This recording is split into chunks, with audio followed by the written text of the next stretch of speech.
मुख्यमंत्री देवेंद्र फडणवीस यांनी उच्चस्तरीय महत्त्वाची बैठक बोलावली आहे। नागरी आणि लष्करी समन्वयाबाबत ही महत्त्वाची बैठक आहे। मुख्यमंत्र्यांच्या वर्षा निवासस्थानी या बैठकीचं आयोजन करण्यात आलं आहे। मुख्यमंत्री फडणवीस यांनी उच्चस्तरीय महत्त्वाची बैठक बोलावली आहे। नागरी आणि लष्करी समन्वयाबाबत ही महत्त्वाची बैठक बोलावण्यात आली आहे। त्यामुळे या बैठकीदरम्यान नेमक्या काय घडामोडी घडतात, काय रणनीती आखली जाते हे पाहणं महत्त्वाचं आहे। मात्र या बैठकीमध्ये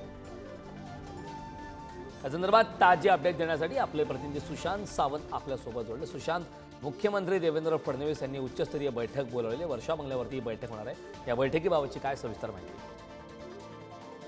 कारण आपण जर बघितलं असेल तर सध्या भारत पाकिस्तान ज्या पद्धतीने संघर्ष सुरू आहे त्यापासून राज्यातील अलर्ट देण्यात आलेला आहे आणि यामुळे मुख्यमंत्र्यांनी वर्षा निवासस्थानी आज बैठक बोलवलेली आहे। सर्व प्रमुख वरिष्ठ अधिकारी जे आहेत ते या बैठकीला उपस्थित होतील आणि या बैठकीला एक आढावा घेतला जाईल। राज्यामध्ये कुठे कुठे सध्या सुरक्षा यंत्रणा तैनात करण्यात आलेली आहे आणि जे भाग म्हणजे महाराष्ट्रातील सरकार 9 जिल्हे जे आहेत ते अलर्ट मोडवर ठेवण्यात आले। त्या ठिकाणी नेमकं काय करण्यात येत आहे, कशा पद्धतीने खबरदारी घेतली जाते या संदर्भातली माहिती जी आहे ती आजच्या बैठकीत दिली जाणार आहे।